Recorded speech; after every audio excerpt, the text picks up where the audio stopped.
Joann Kotcher, before we started recording, we spent about 80 or 90 minutes trying to get it so that we could both see each other. But there was some technical difficulty that even some technically savvy people weren't able to overcome. And so we don't have video of you. But one of the interesting things, or the interesting thing for me, as I, sort of sat here and watched you work with the tech people, or listened to you work with the tech people, try to get connected via video.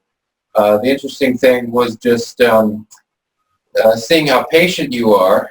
Certainly compared to me, I would have given up after about 5 minutes, but you hung in there for some time. And I think that gave me a little bit of insight into what it was that made you a successful Red Cross worker in Vietnam. And so you wrote your memoir about your year in Vietnam. You also spent time in Korea. And so the first question I have is, what motivated you in the first place to work with the Red Cross in Korea and then in Vietnam?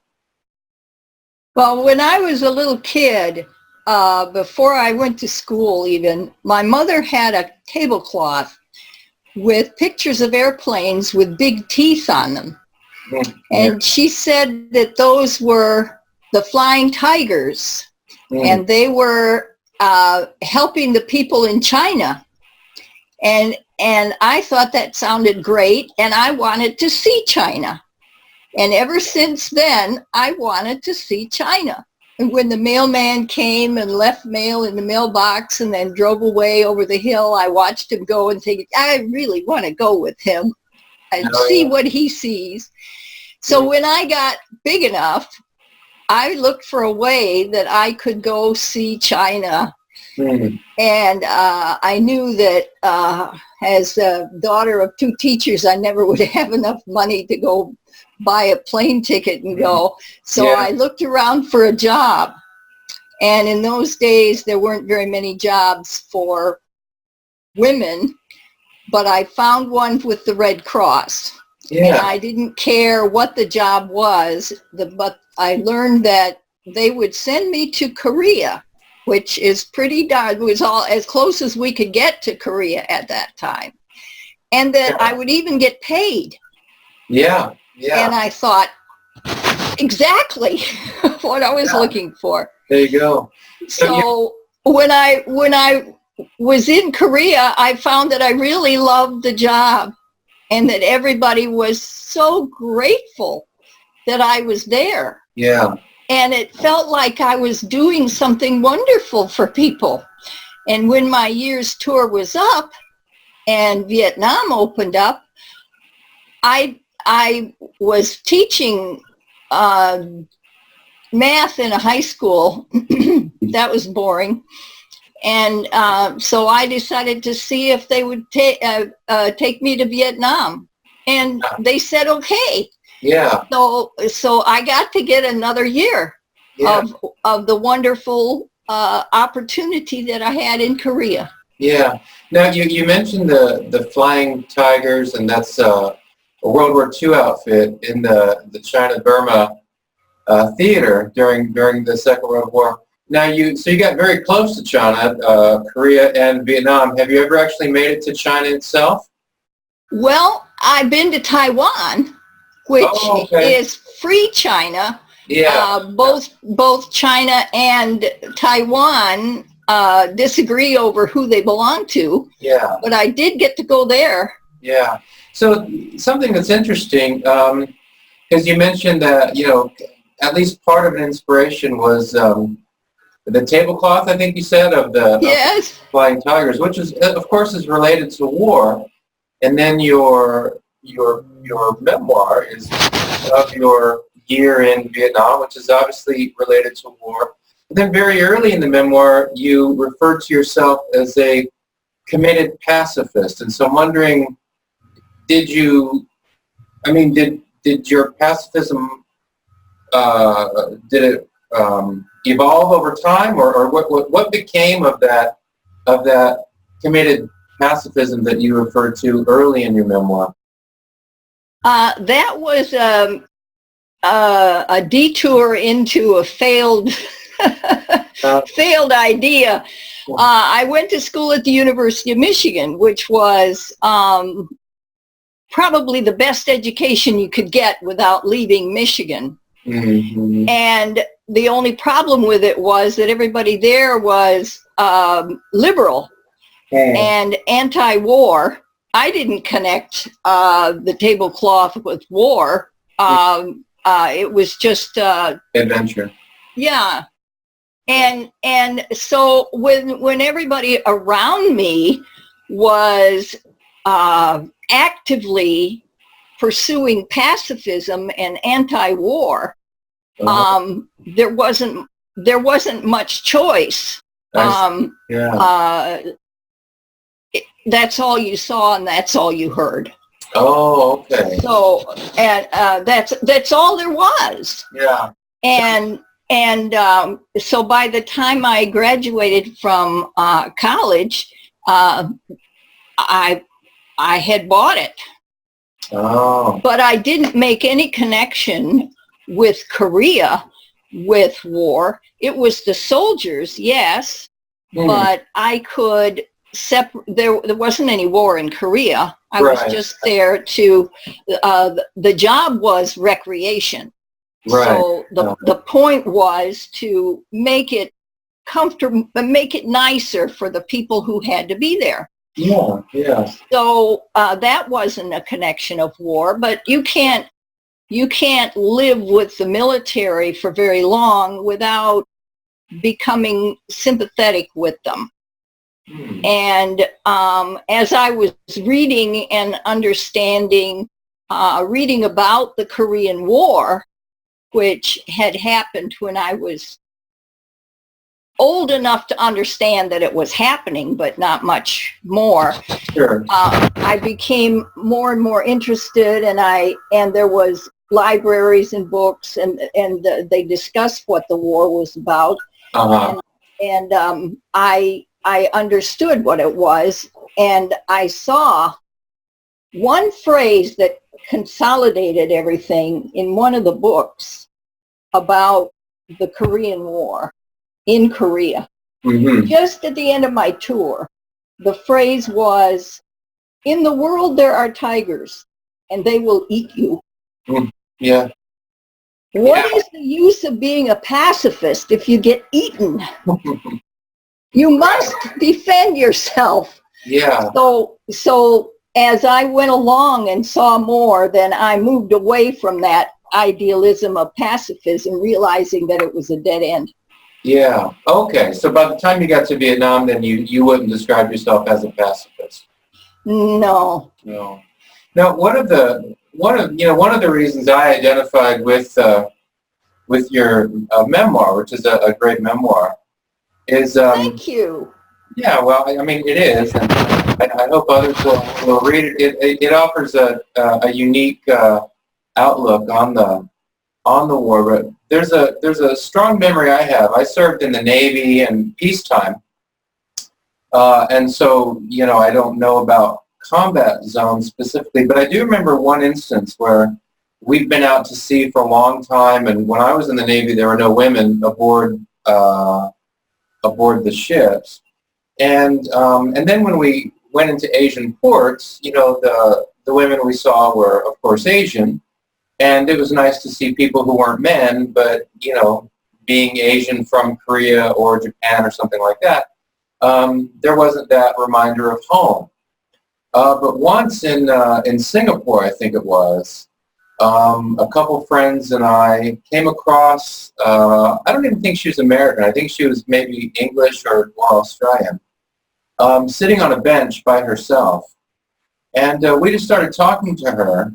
And of course we're talking in English, but I just remember this feeling of almost being in sort of a state of awe. How nice it was to talk to a woman who spoke our language, I think with a bit of a different accent, but who spoke our language and who reminded us of home. And I just remember what a sweet experience that was. And that's a theme that comes up a lot in your book, that you really saw, at the center of your job, both in Korea, but your memoir is about Vietnam, so Korea and Vietnam, but your memoir is about Vietnam.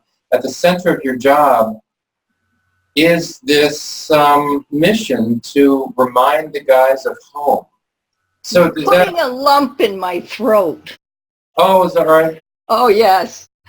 Well, it's true. I mean, I remember that, and it was a brief event, but I just remember how nice it was, to talk to somebody. Now, but then I think about that situation, because we had only been away from the country maybe 4 months, and we're not in a combat zone, and we're in a very safe place. We're in Singapore, which I know you went to Singapore as well.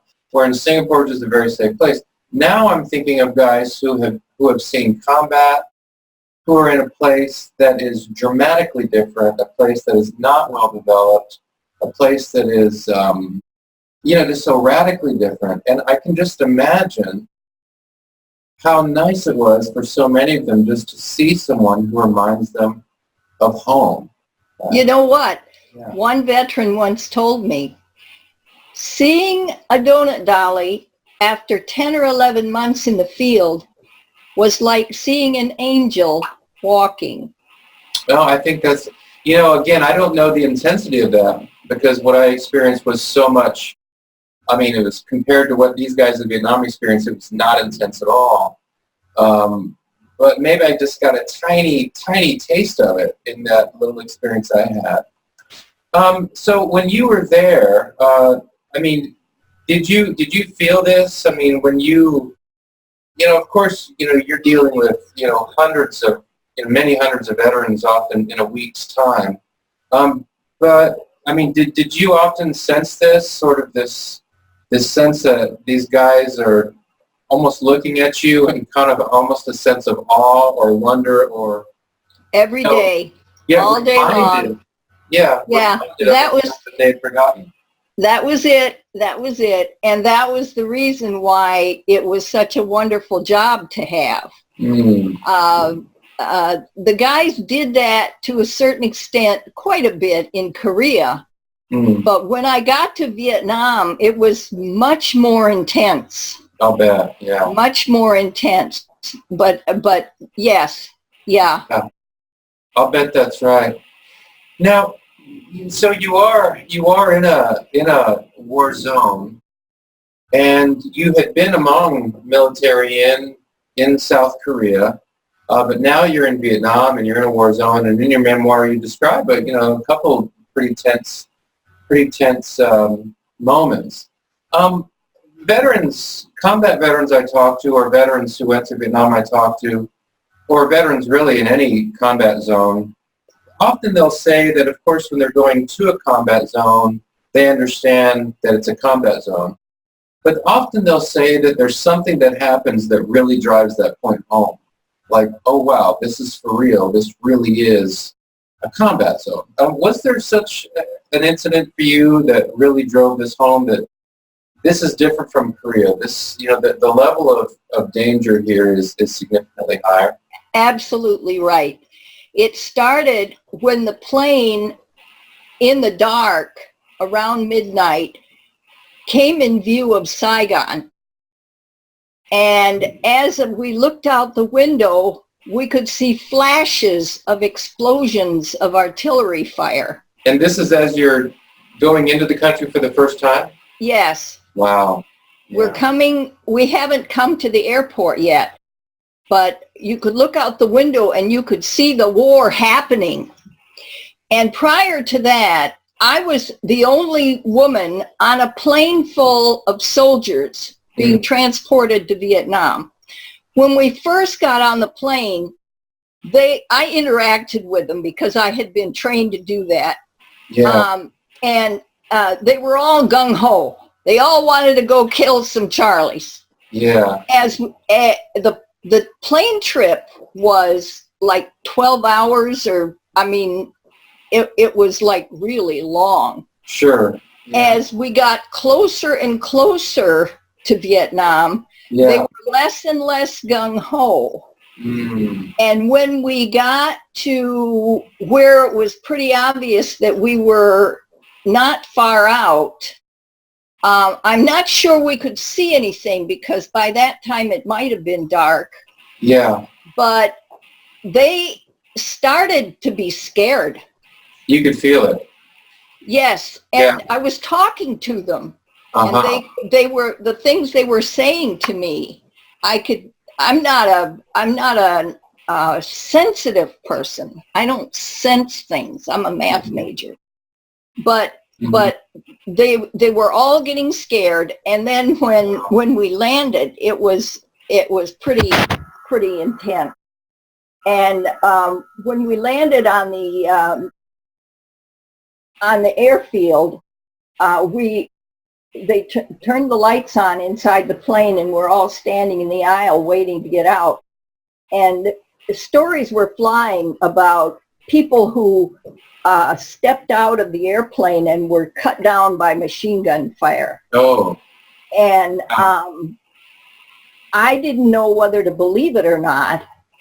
Yeah. But I thought that the guys who were passing these stories might at least slightly believe it, or they might believe it. So people were really getting scared. And then when we got to the door, it was dark out. There was a military jeep circling with a spotlight, and there was a soldier with a flashlight holding it down, showing us where to go. So we were going single file across a long way to the terminal from where we landed. And the inside the airplane was air conditioned and comfortable. You stood in that door and that heat and humidity just hit you in the face. Right. Just like if you opened an oven door. Yeah. And there were MPs standing at the base of the ladder. Yeah. Nobody was shooting, but we walked quite a ways in the dark toward the terminal. Wow. And then when we got into the terminal and everybody was lined up, you could see that everybody was really tense. And I was starting to feel scared. Yeah, now, maybe you write about this memoir. I don't remember this specifically. I mean, you're saying that even as you're flying into Tansunet there in Saigon, that you could see artillery blasts on the flashes of the explosion, yes. Yeah, I mean, in that time, as you're, arriving in Vietnam, and then now you're walking through the dark and the intense heat and humidity,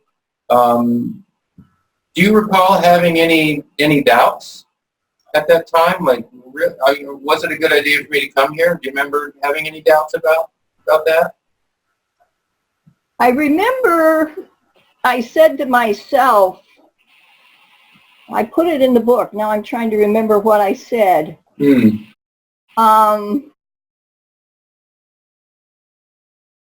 Something about being brave. I was scared. Yeah. And scared about the unknown. I didn't know that this was a completely safe place. Right. But I was just scared about everything. And then I remember I said to myself, well, this is what it's like to be a brave young woman. Oh, right. Yeah. And I thought I was continuing to walk in the line and into the terminal, and I said I kept waiting for the brave part to kick in. Oh, yeah. But you do mention a few times in the memoir that I can remember that, I think you mentioned in a couple different contexts that, after a while you would kind of settle and just sort of get used to it. But, right. If I remember correctly, you'd be in a new context and a little, whatever the right words are, high-strung, hypervigilant maybe, but after a while you kind of settle in. Yeah. After a while you start to see where the dangers are and where it's safe. Yeah. And then after you're there for a while, I discovered that some of the places I thought were safe really weren't. And then I had to get used to that. And that kind of stair-stepped me along for a while. Right. And right into today, because when I was writing the book, I discovered some of the things that happened that I didn't know were dangerous. Now I'm learning were dangerous at that time. Mm. And like when I was hearing the artillery fire overhead, and I learned that artillery must never fire over people because a short round could always land under the path of the shell. Right. I was under the path of the shell all the time. Wow. But by 30 years later, it's too late to be scared. Yeah. So you don't always get scared when it's appropriate. Right. Yeah. Now, of course, I mean, now we'll discuss one incident that you spend a fair amount of time on in your memoir. Well, let's talk about the guys that you're among. The troops serving in Vietnam, and in your memoir we see you we're talking a lot with them, providing them with coffee or punch or cookies, all sorts of things designed to kind of take their mind off the situation, raise the morale a bit, remind them of home. But as you reflect on these troops you spent time with, did you observe through your year the sort of the toll that being out in the field and being in combat takes on people? Were you able to observe that in just sort of your day-to-day work there in Vietnam among the men? Just you could see the toll that combat operations were taking on the troops? Not specifically in Vietnam. I saw it in Korea, because in Korea there was nothing but tension, and there was nothing to relieve the tension. Oh. They felt that everything was up in the air all the time. There was a big stress. Mm-hmm. The North Koreans could attack any time, but they never did. And the men were very antsy and very nervous, and also at the same time very homesick. Mm-hmm. And there was a level of fear among them all the time. They would do things like start a game of pool and walk away in the middle of it. They would start playing a slot machine and just leave it. Mm. They couldn't finish anything. They were homesick and nervous, and a high level of tension all the time.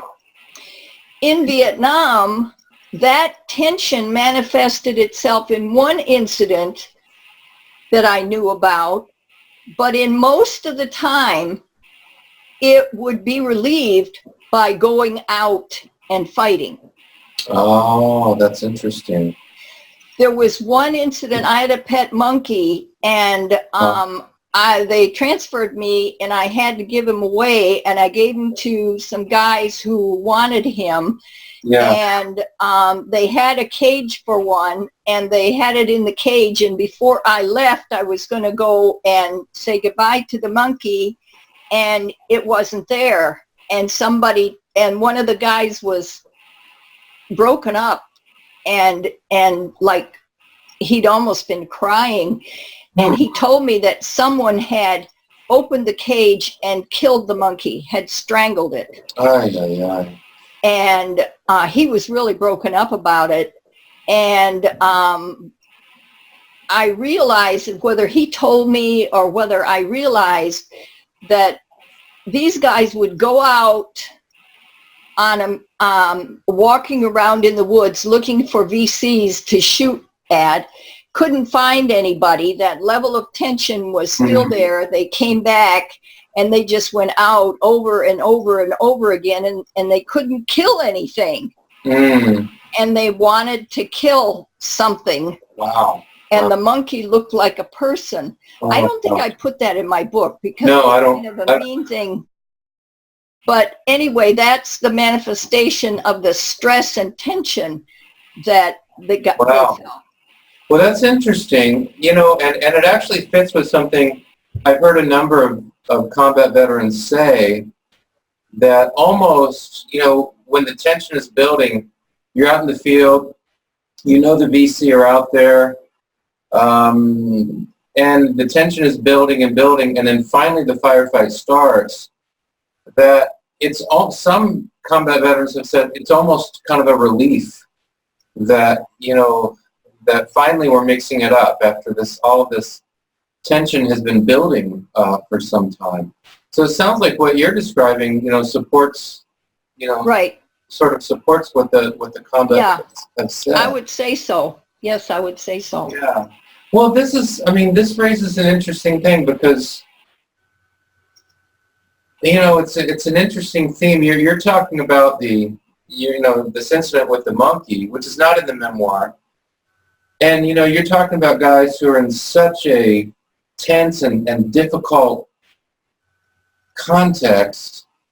And your job, it seems, is to, you know, try to keep these guys centered, right? Or try to keep them kind of rooted in reality, you know, that there is, you know, sometimes combat veterans will say after 6 months or whatever, I just kind of came to believe that this was the only world that there was, that, you know, right, there wasn't that, you know, home in some way sort of didn't exist anymore, you know, right, that this is everything there is.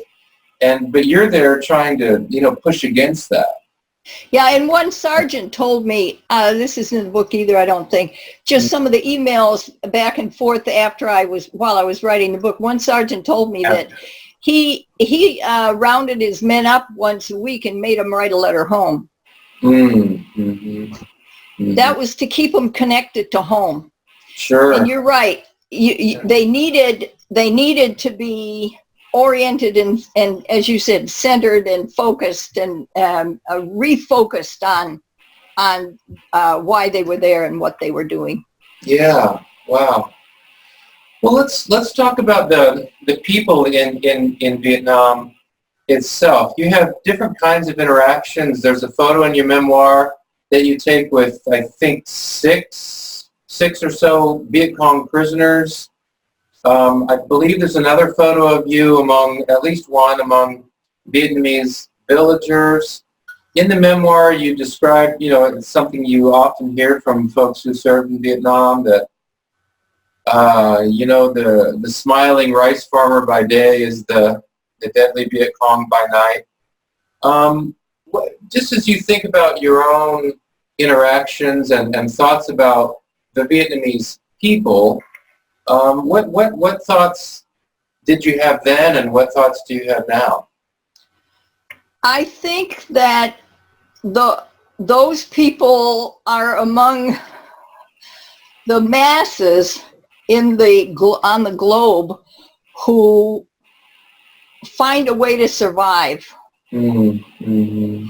They do what they have to do to live and take care of their family and make the best life for themselves that they can out of whatever hand they've been dealt. Yeah. And they don't have the same restraints in the Far East that we do of Christianity. Mm-hmm. We have the 10 Commandments that tell us what we should and shouldn't do. Yeah. And people obey them according to how close they can come to meeting their goals of survival. Right, yeah, yeah. And in Asia, they don't have those. Mm-hmm.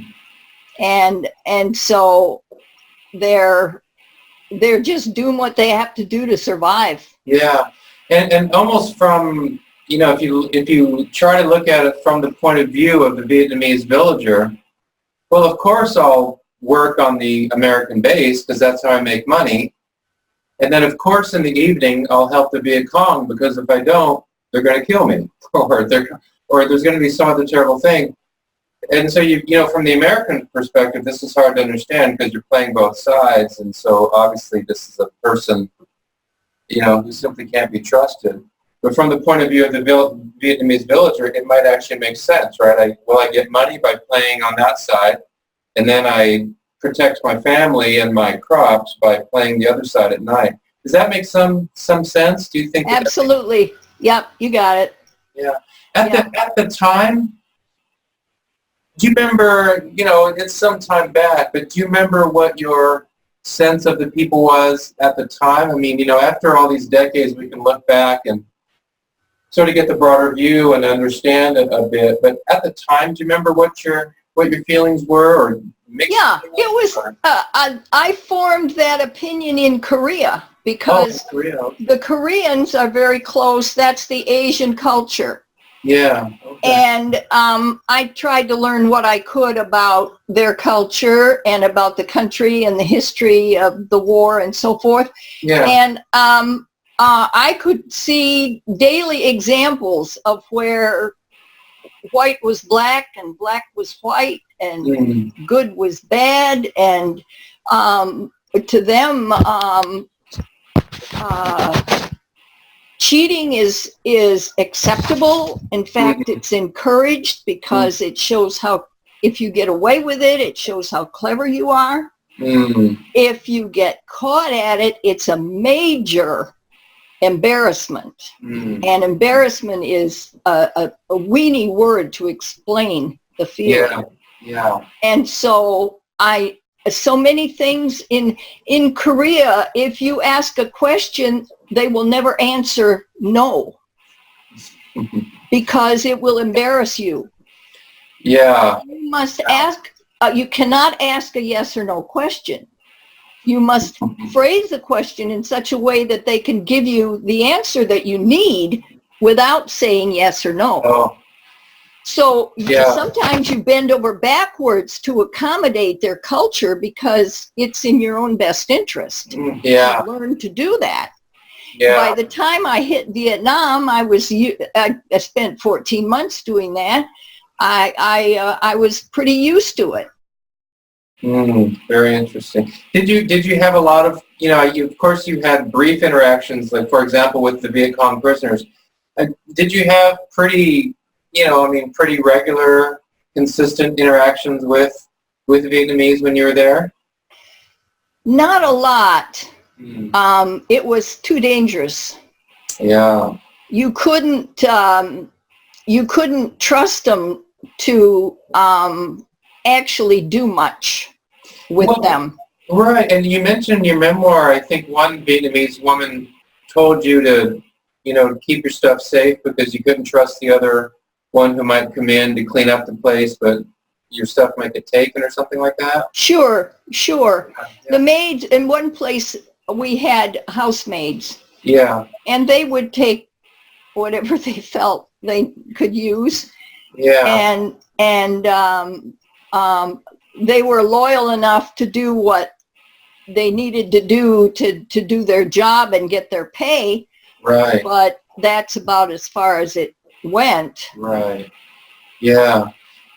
So here's another question. You mentioned the fatigue that sets in, and as I said at the outset, just in the 80 or 90 minutes that were spent trying to get you connected via video, and we weren't able to do that, I was struck by how patient and persevering you were.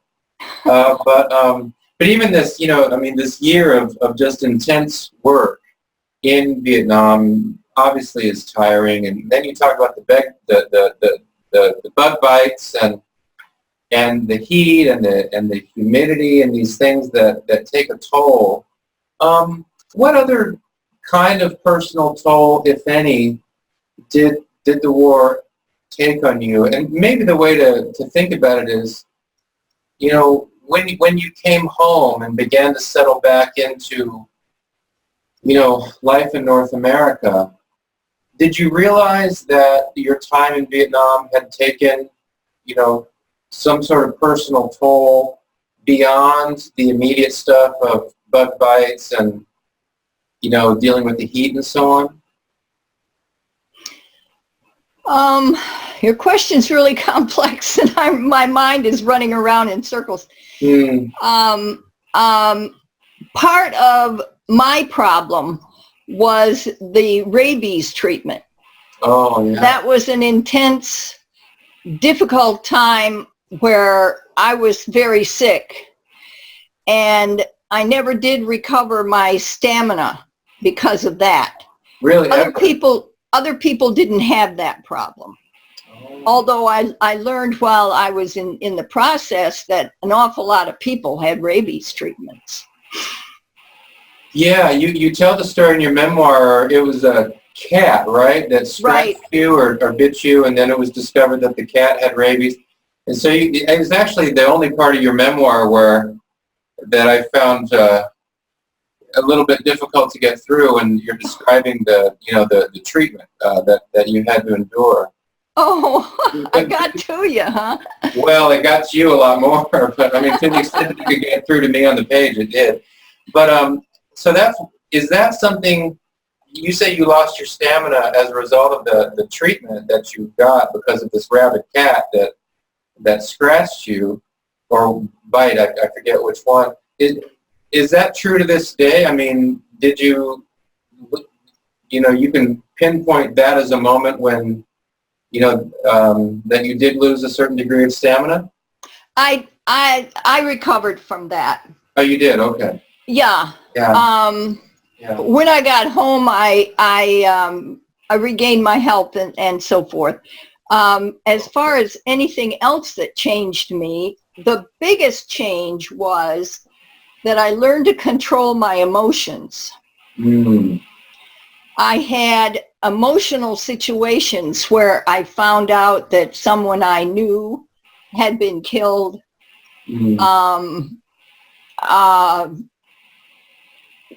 There was times of fear, times of listening to someone else who was upset, when I couldn't be allowed to show emotion. And no matter what I felt, I couldn't show it. And I learned to do that, I guess, slowly through the year. By the time I got home, I found that I wasn't showing emotion when I normally would have been. Not participating in other people's joy or sadness because I was withholding my emotions because that's the only way I could keep from showing them. Right, yeah. For instance, I went to my cousin's wedding. I got home in May, and I went to my cousin's wedding in something like September. And I discovered that I wasn't participating in the event. I was observing everything. Oh, interesting. I was interacting with all my relatives and seeing them for the first time in many years. Yeah. But I wasn't participating. I wasn't involving myself. You're the observer. Yeah. Yeah. This is and it's the first time, huh? This is 1967 when you came home? Right. Yeah. This was the first time I had realized that I had developed that ability and that attitude thing. So I watched it to see what happened to it in a normal situation, and it subsided. Oh, okay. So it didn't last any more than a few months, and I went. But I still can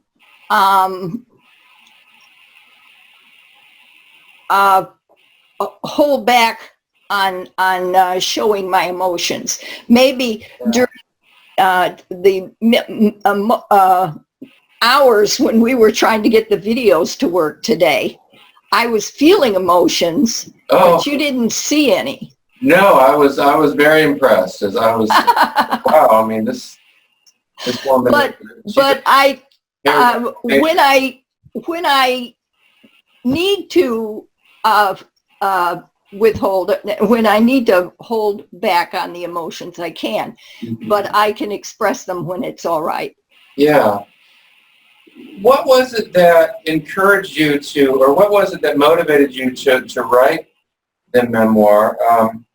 You wrote it about, let me see, 40-ish years after your time, Yeah. I believe, in Vietnam. What was it that motivated you to write the memoir in the first place? My daughter told me, she said, when the kids were growing up and there was a situation, I would tell a story, express an opinion or a principle that I thought that they should know about. And maybe they should learn from some of this. And when she grew up and had children, they weren't old enough to listen to the stories yet, but she told me that she thought those stories were valuable enough that I should write them down. And I had thought that they were good stories, and I had kept a diary because my mother told me that there would be things that I needed to record. And so I put together those two ideas, and I decided that now that my kids were big and I didn't have a lot of requirements on my time, that I could put it into that, and that it would be valuable for people. Yeah. Well, what when you went to Vietnam, sort of it's a two-part question. What did the war in Vietnam mean to you when you were there? You know, like if somebody, just asked you, in 1966, late 1966, now what is the Vietnam War all about? What would you have said at the time? And then as you look back on the Vietnam War now, how would you answer that question? When I first got there, I remembered reading some things about World War II and being interested in what it was like to be in a war. Because you watch a movie and it's all explosions and everybody dies. Yeah. And I didn't know what it was really like. And I thought it was an experience that isn't going to come along. No. A lot of different times in your life. Right. And I might have the opportunity to find out what it was really like. Yeah. And so it sounds like at the time, as a young person, the Vietnam War really was an opportunity to experience something really unusual, something that very few people would be able to experience. The phrase, I think it was from my daughter, it was the war of my time. Yeah. And having the opportunity to go and realizing that my service in Korea had a lot of value. I could give a lot of value that made other people's lives better. Sure. Yeah.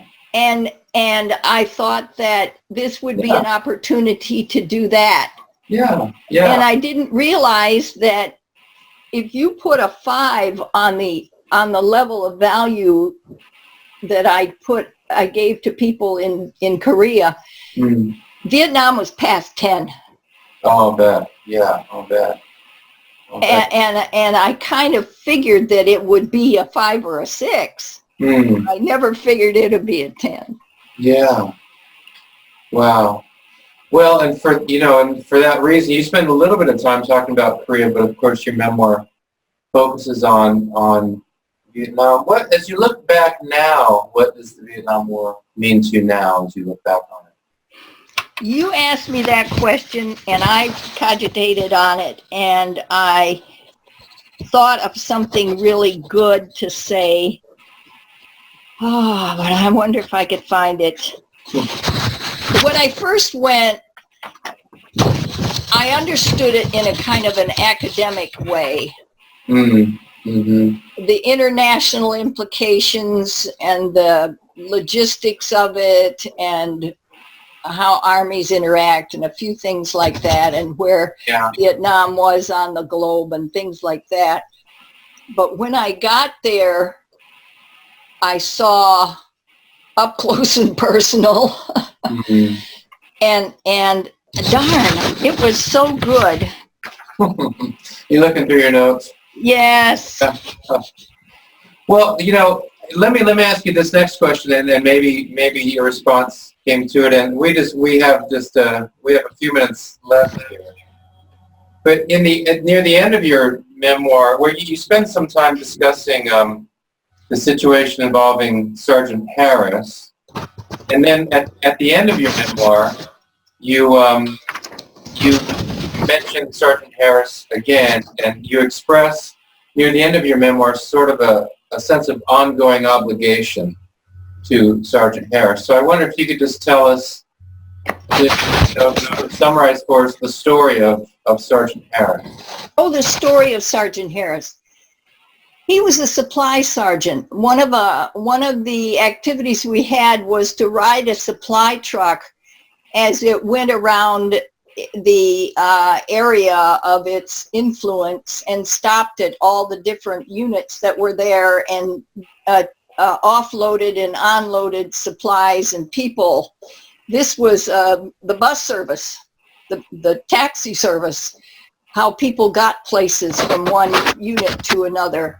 And they would go every day, and they would go all day and stop at all the various places and then come back at night. Yeah. Perfect for us, because they would be at one place for maybe an hour while they loaded and unloaded. And we could do some recreation, and we could visit with the troops, and we could do our job. So it was my responsibility to set these trips up. Yeah. And one of them was in the Delta with the supply truck. Yeah. And we rotated going. I went on the first one because I set it up and I needed to see how it was working. And then there were 5 of us, I guess. So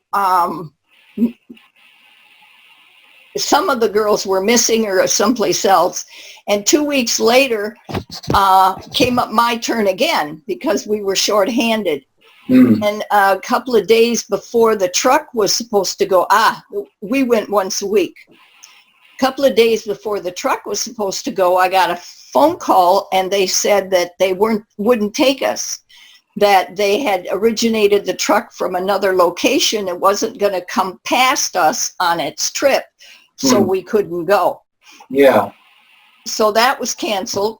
And a couple of weeks later, I guess it may be after the truck went, the following week at a coffee call at the recreation center, I saw one of the men from that unit sitting there looking very, very down.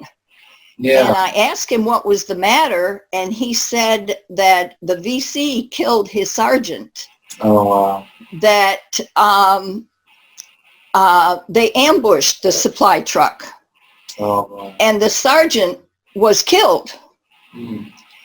And this soldier was very upset about it. And with my lack of showing emotion, I couldn't react to him. I just said, I just listened to what he said. And that made him feel better, which I knew it would. And then he left. And then I thought about it, and I realized, or he told me that he knew that I was the one that was supposed to be on that truck. That's why he told me that truck was ambushed. Wow. And after he left, I realized that when I was not on the truck, when I was on the truck, I got the special seat, the next to the window in the cab. The sergeant took that seat when I wasn't there. And the sergeant was the one that was killed. And it dawned on me that the ambush was to try to kill me because that would be a real big deal to kill a Red Cross girl. It would certainly make the newspapers, yeah. Yeah. And he was in that seat. But they had the ambush, so they shot the truck. They couldn't always tell who was in it. And he was killed. How much did that experience at the time sort of stop you in your tracks? I mean, did you? Yeah, it did. Yeah. I couldn't tell the other girls. We couldn't pass bad news and bad luck to each other. Yeah. I had to keep that to myself. But I realized that Sgt Harris had died in my place. And I also knew that there would have been no ambush if a Red Cross girl had not been riding that truck. Wow. A week on that day, on that route. So the ambush was meant to kill, and I would have been on it, so it was meant to kill me. So I have realized that it was my fault that he died. Not my doing, but he died in place of me. Yeah. But I also realized that if I spent my life mourning over that, he wouldn't appreciate that. He wouldn't want me to do that. He would want me to go ahead and live the best life I could. Yeah. And so I believe that I'm living for him the best life I can for myself. And that's the definition of survivor guilt. And a lot of soldiers feel it in situations where similar things happen to them. Yeah. And it's one of the demons that follow them home and contribute to PTSD and things like that. And so you can identify with that yourself. Yes, yes. And there's a Facebook page for survivor guilt. Really? And they've allowed me to be on it. Have you visited the Vietnam Wall in D.C. and looked up the name? I have visited the wall. I didn't know people's names. Oh, okay. Yeah. I knew the sergeant's name at the time, but I forgot it, and I didn't put it in my diary because at the time I wrote the diary, this hadn't happened. I didn't know the significance of it. I didn't know people's names, but in the book I gave him the name Sgt Harris. Oh, I see. Oh, so that's not his actual name. Correct. Oh, I see. Okay, I missed that. But I tried, I on a hunch to see if it was his actual name. I looked up on the wall to see if I could find anybody who was killed at that time. Yeah. Couldn't find anybody with a similar name. Yeah. So I just gave him that name. Oh, I see. But, you know, I'll make this comment, and then I just have one more question for you. We have a few minutes, but I've been to the wall several times, and a few times at least I've seen this situation, which I'm sure you'll understand,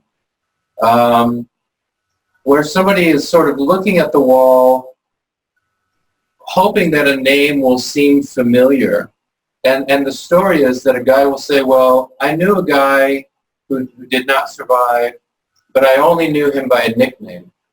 I never memorized his real name. But I'm here and I'm hoping that as I look at the names, I'll see something that's familiar. Or, another case was, the medic is just Doc, right? Medic is always Doc. And Doc doesn't make it. And so now I'm at the wall trying to find, is there a name here that rings a bell? Because to me, he was just Doc. And kind of that sense of, gosh, I wish I'd known his name. I wish I'd memorized the name. I'm sure that experience makes some sense to you. I see that all the time, because on the web, there will be, on Facebooks, there'll be somebody who'll post something, and I was in this unit at this time, and then there'll be an answer from someone.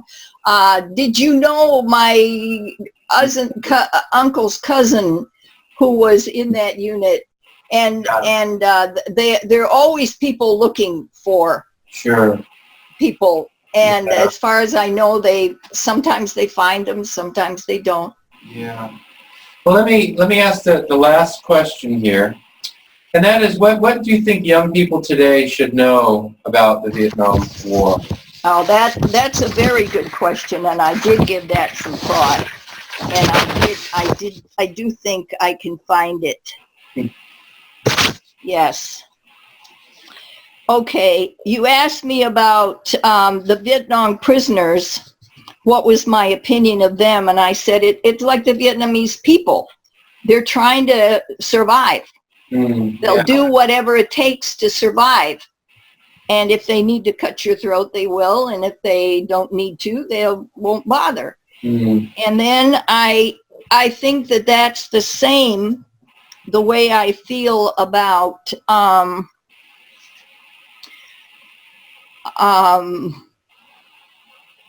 what people should, young people today should know about the Vietnam War. The Vietnam War. I think that people in the Vietnam were trying to do whatever was in the interest of their power and influence, and to defend themselves. I feel that no amount of pacifism would ever stop wars, because wars have been going on since the beginning of history. Yeah. Our veterans have sacrificed their youth and their lives. They continue to struggle with wounds of body and soul, and to fight demons that have followed them home. Our military may be the only among us who really appreciate the price of freedom. They treasure it. They live their appreciation for it as some of our best and most devoted patriotic citizens. Our young people may not understand freedom as those who did nothing to earn it, who had it handed to them. You don't defend what you don't value. The danger is you lose it. I think the danger is that our youth, I'm about to say that I think we should reinstitute the draft. A lot of soldiers believe we should. Yeah. Because too many smaller and smaller group are shouldering this burden, and too many are living the fruits of it. Yeah, I think that's right. So, well, Joann, I really appreciate you taking the time. I'm grateful that you wrote the memoir. It's a great read. I've read, probably a couple hundred books about Vietnam, but it provides a really unique outlook, and I really appreciate you taking the time to be part of this conversation. Thank you very much. Thank you. I appreciate the opportunity to speak my mind. That's great. Thanks a lot. You're welcome.